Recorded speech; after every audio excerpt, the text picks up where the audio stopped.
खबरदार अगर तू दरवाजे से निकली, आला हजरत इमाम अहले सुन्नत मुजद्दिदीन मिल्लत मेरे आला हजरत से किसी ने पूछा था कि हजरत जी बीबी नात पढ़ सकती है? फतावा रज़विया की 14वीं जिल्द, बीबी मिलाद पढ़ सकती है? मिलाद। आला हजरत ने फरमाया अगर बीबी मिलाद पढ़ गई हो, नात पढ़ गई हो और उसकी आवाज गैर महरम के कानों तक जा रही हो, फरमाया उसे सवाब नहीं होगा, उसे हराम काम करने का गुनाह दिया जाएगा। बीबी को मना है, वो नात की आवाज भी औरत का ही नहीं पड़ता, दीन में तो औरत की आवाज का भी पड़ता है। दीन में तो औरत की, हजरत सैयदा ज़ैनब, हजरत फातिमा की वो लख्ते जिगर जो मैदान करबला में इमाम हुसैन बराबर की शरीक रही सैयदना इमाम हुसैन के साथ। याह्या बिन मोइन कहते हैं मैं 15 साल तक हजरत ज़ैनब का पड़ोसी रहा हूं। 15 साल, घर बराबर होता है ना, बंदा बीबी देख ही लेता है। वो बीबी कभी पर्दा डाल के जा रही है दवाई लेने, कभी नजर आ ही जाती है। कहते हैं 15 साल में सैयदा फातिमा की बेटी का पड़ोसी रहा हूं, मैंने कभी बुरके में छुपी हुई ज़ैनब भी नहीं देखी, बुरके में छुपी हुई ज़ैनब भी कभी नहीं देखी। हजरत अब्दुल्ला बिन जाफर तैयार जनाबे अली मुर्तजा के भाई थे, उनके बेटे के साथ इनका निकाह हुआ था, बीमार हो गई। तो हजरत अब्दुल्ला कहने लगे ज़ैनब चल तुझे हकीम के पास ले जाऊं, तबीब के पास ले जाऊं।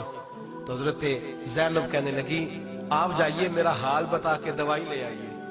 तो हजरत अब्दुल्ला जाफर तैयार कहने लगे शरीयत में गुंजाइश है डॉक्टर के पास जाने, हकीम के पास जाने की गुंजाइश है, तू चलती क्यों नहीं? तो हजरत ज़ैनब कहने लगी शरीयत में गुंजाइश तो है, पर अब्दुल्ला मेरी मजबूरी ये है कि मैं फातिमा की बेटी हूं। शरीयत में गुंजाइश तो है पर मेरी मजबूरी ये है कि मैं हुसैन की बहन हूं। शरीयत में गुंजाइश है पर मैं हसन की बहन हूं।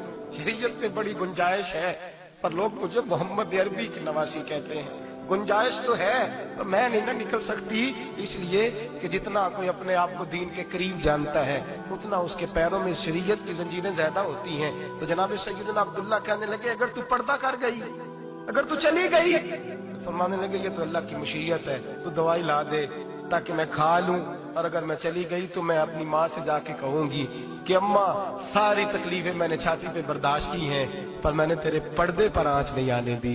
मेरे भाई ये उसवा नूर है, ये उसवा हसना है, ये हमें सिखाया जा रहा है। मेरे हबीब करीम की बीवियों का ये हाल था, बीवियों का अपने घर के आंगन में हजरत आयशा सिद्दीका, हजरत सौदा जनाब हफ्सा अपने सेल में जब बैठती थी ना तो दीवार की तरफ मुंह करके बैठती थी, दीवार के साथ लग के दीवार की तरफ।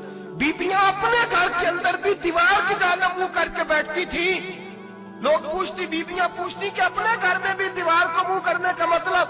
कहती हो सकता है कुछ छत पे चढ़े अचानक नजर पड़े, तो हम चाहती हैं फिर भी हमारा चेहरा नजर ना आए उसे, फिर भी हमारा चेहरा नजर, हम अपने घर के अंदर भी पाबंद रहती हैं कि हमारे चेहरे नजर ना आए। खुदा रा बड़े पैसे जिंदगी में लुटाए हैं, 1000 1500 बुरके पे भी खर्च करो, वो घर ले जाओ, वो अम्मा को भी दो, बहन को भी दो, बीवी को भी दो, उसको कोई ये पहन ले। इसलिए कि जब तो हजरत फातिमा के तरीके का पर्दा करेगी तो तेरे आंगन में सैयदा ज़ैनब की तरह की बेटियां पैदा होंगी, वो उस सुन्नत पे चलने वाली बेटियां तेरे आंगन में आएंगी। खुदारा मेरे भाई आज ये नियत करो, ये इरादा करो और अपने घरों को पर्दे का पाबंद बनाओ। अगर एक बेटी पर्दादार हो गई तो कई खानदान पर्दादार हो जाएंगे, अगर एक बेटी पर्दादार हो गई तो कई घराने संवरेंगे, कई जगह पे नूर फैलेगा। ऐ अर्श के मालिक, ऐ मेरे महबूब के खुदा, तुझे वास्ता है मेरे महबूब की बीवियों का और तुझे सदका हुजूर की शहजादियों का। ऐ अल्लाह इतना करम बरसा, इतनी रहमत बरसा कि मेरे वतन की बेटियां और मेरे वतन की माएं बहनें बच्चियां ये समझ जाएं कि हमारी निजात सिर्फ हजरत फातिमा के बुरके में है, हजरत आयशा के पर्दे में है, सैयदा खदीजतुल कुबरा के हिजाब में है। अल्लाह करे ये समझ जाए और ये जब भी सजदा करें तुझसे हयाई मांगे, ये तुझसे जब भी सजदा करें ये तुझसे अपने लिए चादर ततहीर और पर्दा तनवीर मांगे। अल्लाह करे मुझ बेअमल की मुंह से निकले हुए लफ्ज किसी के दिल में तासीर बन के उतरे और फिर दुनिया के अंदर ये रिवाज आम हो कि हर कोई पर्दा करे, हर कोई बापर्दा हो जाए। ऐ अल्लाह तू तासीर नाजिल फरमा, ऐ अल्लाह तू अमल की दौलत नाजिल फरमा, ऐ अल्लाह हमारी बेटियों को इज्जत की चादर अता फरमा, हमेशा मिदहत खैरुल अनाम में गुजरे। दुआ है ये उम्र दरूद सलाम में गुजरे। आखिर